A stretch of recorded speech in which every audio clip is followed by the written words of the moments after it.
One-legged sheriff inherited a failing stagecoach line for 40 cents. 8 widows were the drivers. The deed came folded in an envelope with 40 cents taped to the inside flap. Like Cobb Prout wanted to make sure I couldn't say I never got paid for it. 40 cents. I held those 2 coins in my palm a long while before I understood what he'd done, handed me the Cimarron Vesper stage line, 6 broke-down coaches and 11 horses too old to sell for glue, and called it a sale so nobody could say it was charity. I was 41 years old and I had 1 leg. The other one I left in a ravine outside Wichita in '71, along with most of what I figured I was good for. A man doesn't walk away from a shotgun blast at that range without losing something he doesn't get back even when the wound heals. I'd been sheriff of 3 towns before that ravine. After it, I was sheriff of none. They voted me out polite, said it was about my health, said it like they were doing me a kindness. And I sat behind a hardware counter for 6 years measuring rope and nails to men half my age who used to call me sir. Cobb Prout ran the stage line those same 6 years. He used to come by the hardware store on Thursdays for harness leather, and we'd talk maybe 4 minutes, never more. I didn't know I was anything to him. I didn't know he was watching. Then he keeled over dead in his own office chair on a Tuesday in March. Heart give out same as his father's did. And 3 weeks later his lawyer rode out to my porch with that envelope. I want to start there because that's where it makes sense to a man with 2 legs. But that's not how I remember it. I remember it sideways, the way you remember most things that mattered, not start to finish.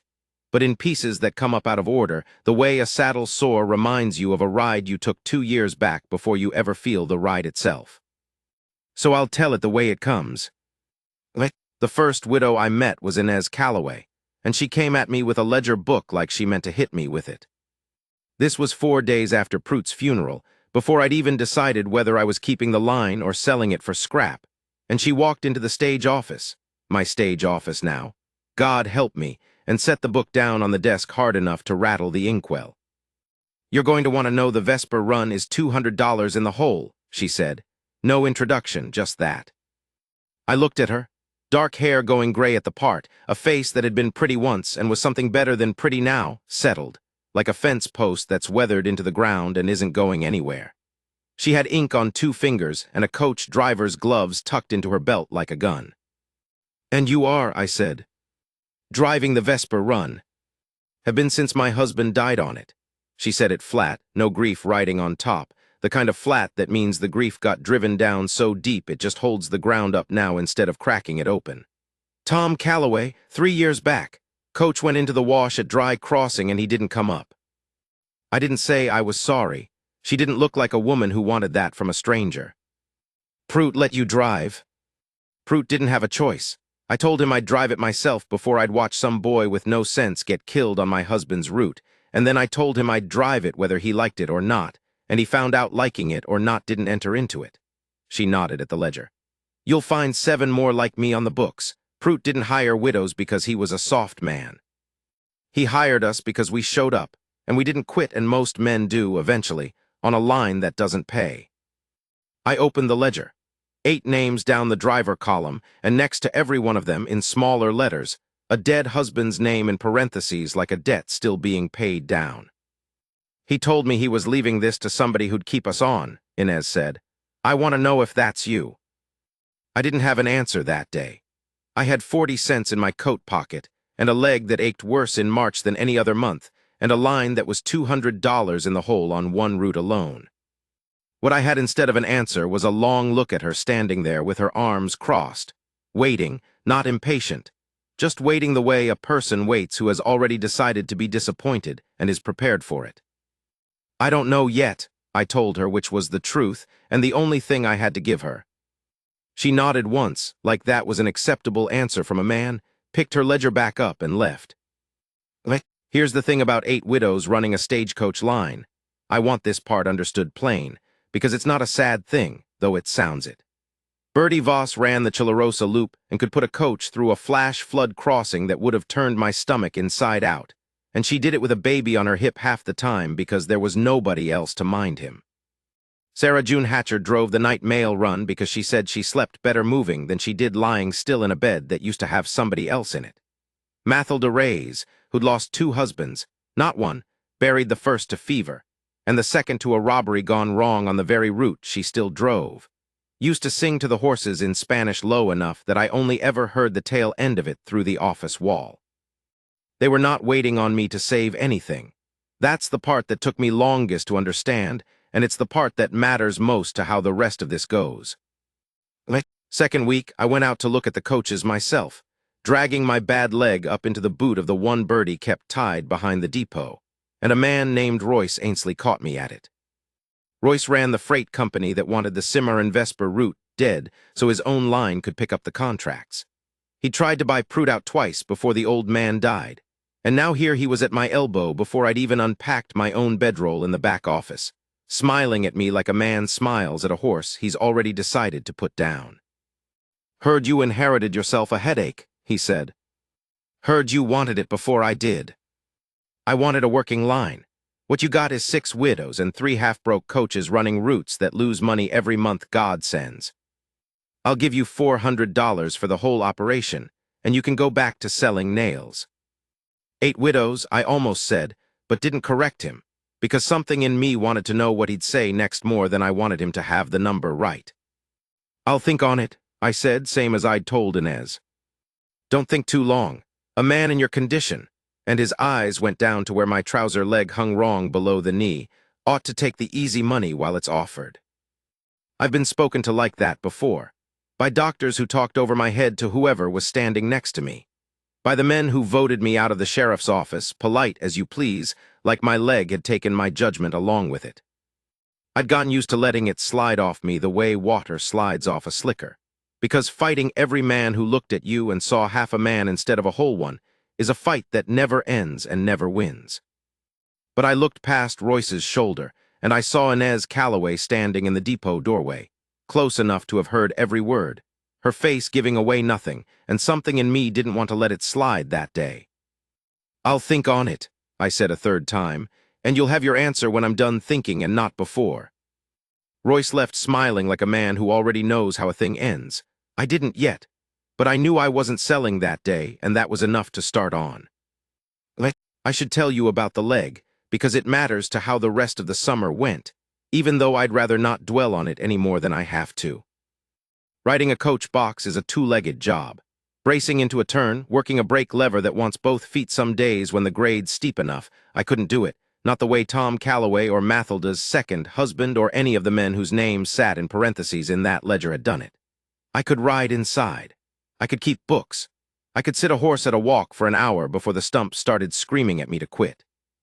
What I could not do was drive a route, and on a stage line, the man who can't drive a route is a man who knows it from the office and not the road. And there is a particular kind of useless in that.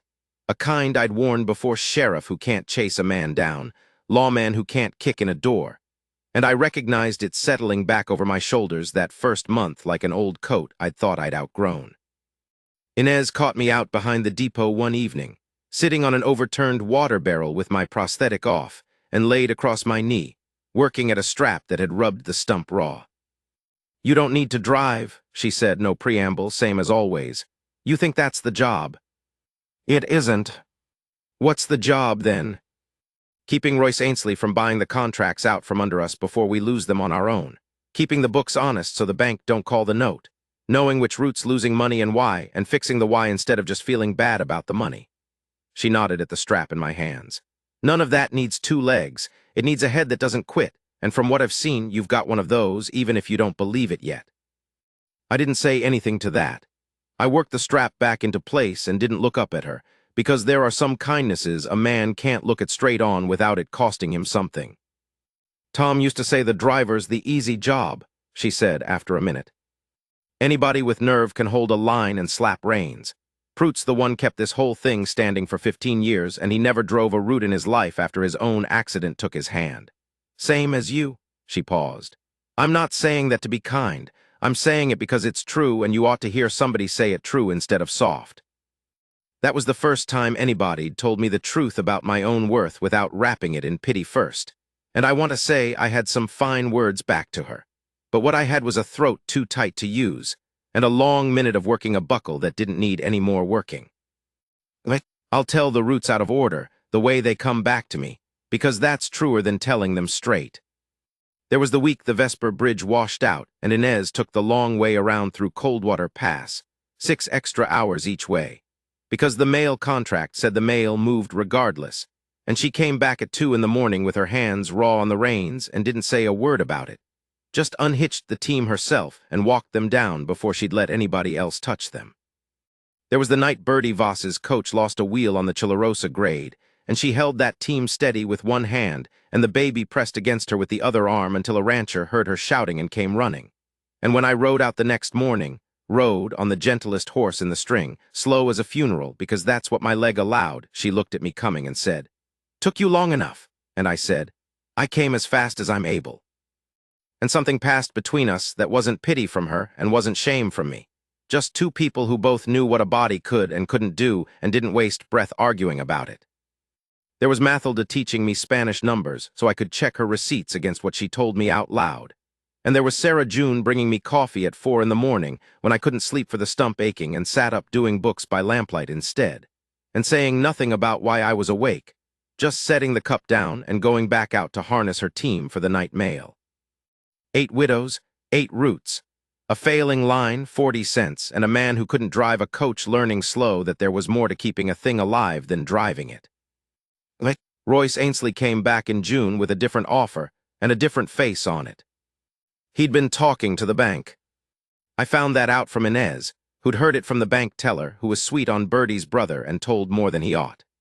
The note on the depot building came due in August, and Royce had arranged, quiet, to have it called early if I missed so much as one payment, which I was 3 weeks from doing on account of the Vesper Bridge repair eating the month's receipts. "He means to starve us out instead of buying us out," Inez told me, standing in my office with her arms crossed, same stance as that first day, except this time she wasn't waiting to see what kind of man I was. This time she was standing next to me looking at the same problem. "Then we don't miss the payment," I said. "With what?"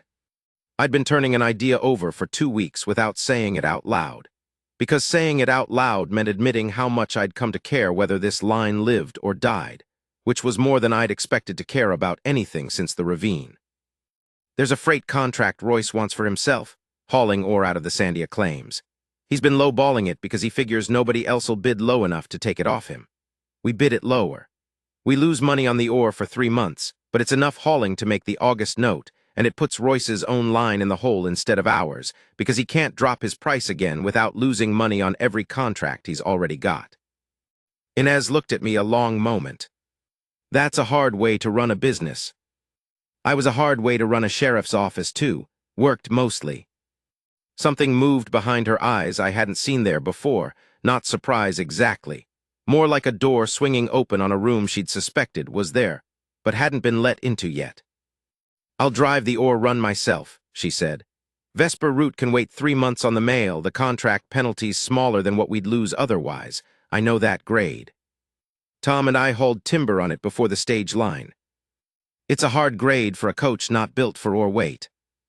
I know what it's built for and what it isn't better than you do, and I'm telling you I can run it." Flat again, the old flatness, but there was something underneath it now that hadn't been there the first day, when she'd come in armed with a ledger and nothing else. "You worked out the numbers. Let me work the grade. That's how this goes if it's going to go at all." I want to say I argued. I didn't. I'd learned by June that arguing with Inez Calloway about what she was and wasn't capable of was a fight a smarter man didn't pick. And besides, she was right. And a man who can't tell the difference between pride and good sense at 41 has learned nothing from a shotgun and 6 years behind a hardware counter. "All right," I said. She held my eye a second longer than the conversation needed. "All right," she said back, and that was the whole of it, and it was enough. The ore run damn near broke all of us. I won't make it prettier than it was. 3 months of losing money on every haul, 3 months of Bertie and Sarah June and Mathilda, and the rest covering routes short-handed, while Inez ran the Sandia grade twice a week with a coach groaning under weight it wasn't built for. 3 months of me sitting up nights with the books trying to find $4 more somewhere that didn't exist, and Royce Ainsley watching the whole thing with a smile that said he expected to be picking up the pieces by September. He wasn't wrong to expect it. We came within $11 of missing the August note. $11, and Mathilda sold a ring her second husband had given her to cover it without telling me until after. And when I tried to pay her back out of my own pocket, what little of it there was, she looked at me like I'd insulted her. "You think I did that for you?" she said. "I did it for the line is mine too. 8 years I drove for Prout, and you think I don't have a stake in what happens to it same as anybody." I hadn't thought of it that way, and I should have, because that was the whole mistake I kept making that summer, thinking I was the one holding the thing up, when the truth was 8 women had been holding it up a long while before I showed up with my 40 cents and my bad leg. And the most useful thing I'd done was finally start carrying a piece of the weight instead of standing off to the side wondering if I was allowed to. We made the note. Royce's own line took a loss that quarter big enough that 2 of his drivers quit on him in September for lack of pay. And word got around the territory that the Simar and Vesper line had outlasted a man everybody figured would swallow it whole. And that word was worth more to us than the ore contract itself, because the bank stopped looking at us like a line on its way to default and started looking at us like a line that meant to still be standing next spring. I tell that part fast because it isn't the part that matters most to me. What matters most happened in October on a Tuesday, the same day of the week Prout died, though I didn't think of that until later. Inez came into the office at the end of the day, ledger under her arm, same as always, and instead of setting it on the desk and rattling the inkwell, she set it down quiet, and instead of standing across from me with her arms crossed, she pulled the second chair around to my side of the desk and sat down in it. "I want to tell you something," she said, "and I want you to let me finish before you say anything back, because I've been working up to this since June, and I'll lose my nerve if you interrupt me." I nodded, didn't trust my voice yet, and didn't need to use it. When Prout's lawyer came around saying he'd left the line to some hardware clerk with one leg, I thought it was the end of us. I thought, here's a man who's going to run this into the ground out of pride or sell it out from under us out of sense, and either way the 8 of us are going to be looking for work inside a year, same as we were the year Tom died, and I didn't know if I'd be able to feed myself. She paused. "I came at you with that ledger because I wanted you to see what you'd inherited before you decided what to do with it. I wasn't being kind. I was protecting what was mine." "I know it. Let me finish." But there was something easier in her voice now, not so flat. What I didn't expect was a man who'd sit with a strap rubbing his stump raw and not complain about it once. Who'd ride out slow on the gentlest horse in the string because that's what he had, instead of not riding out at all. Who'd take a hard idea about an ore contract and trust a widow to drive the grade instead of telling her it was too much for her. Tom never once asked what I thought the line ought to do. He loved me, I don't doubt that, but he never once asked. You ask. Every week you ask what I think, and you listen to the answer even when it isn't the answer you wanted. She reached over and put her hand flat on the desk, not quite touching mine, close enough that the choice was mine to close the distance if I wanted it. "I trusted you with the books because Prout trusted you with the line, and I didn't understand why for a long time. I understand it now. He saw something in you the rest of the town quit seeing the day you lost that leg. I see it too." Her hand didn't move, waiting. "I'm not a woman who says things twice, so I'll say this once. I'm not driving the Vesper run alone next spring if you'll have me drive it alongside you instead. Not on the box. I know you can't sit a box, but alongside you in the only way that's ever mattered to me since Tom died. I'm asking if you'll let a woman who's buried one husband on this line choose to stand next to a second man on it, knowing full well what the road can take from a person, and choosing it anyway." I covered her hand with mine. It was the first thing I did with my whole body that fall that didn't ask permission from the leg first, didn't calculate the angle or the brace, or what it would cost me after, just reached, plain, the way a whole man reaches for a thing he wants.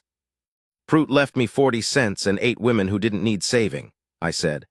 "I spent half this year trying to figure out what I was supposed to be to any of you, and I kept coming up short, because I kept measuring myself against a man with 2 good legs who could sit a box and crack a whip, and I never once was going to be him. I'm not him. I'm not Tom, either. I'm a man who can read a ledger and trust the right people and ride out slow when slow's the best he's got. And if that's enough for you—" "It's enough," she said before I'd finished, which was its own kind of answer. "It was enough in June. I just needed the rest of the year to be sure I wasn't telling myself something soft because I was lonely. I'm not lonely, I'm sure. I keep that envelope still. 40 cents taped inside the flap. Gone a little green with age now. The deed itself worn soft at the folds from how many times I've opened it over the years. mostly just to look at Prout's signature and remember a man who saw something in a one-legged hardware clerk that the clerk himself didn't see for a long time after. 8 widows still ran that line the last I checked the books proper, though 2 of them have married since, and one of them is a grandmother 3 times over and drives the mail run slower now, by choice, not need. Inez runs the office with me most days, the 2 of us at one desk instead of across from each other, and some mornings I watch her go over the route ledgers with that same flat, careful look she had the first day she walked in here ready to hit me with a book if the numbers didn't satisfy her. And I think, there is a woman who never once needed a man to make her whole, and chose one anyway, and there is no higher thing a man like me could have asked of this life than that. The leg never grew back. Some mornings it aches before the weather turns, same as it always has. But I don't sit behind a counter measuring rope for men who used to call me sir, and I don't wonder any more what I'm good for, because 8 women who buried 8 kinds of grief on that road looked at what was left of me and decided it was enough to build a life around. And a man who's been told that plain, by people who never had a reason to lie about it, doesn't need much else to stand up straight the rest of his days. Inez is out back right now, harnessing the morning team, and she'll come find me in a minute the way she does every morning, just to say we're behind schedule and I ought to quit wool gathering and get the manifest signed. I can hear her boots on the gravel already. I'm not going to keep her waiting,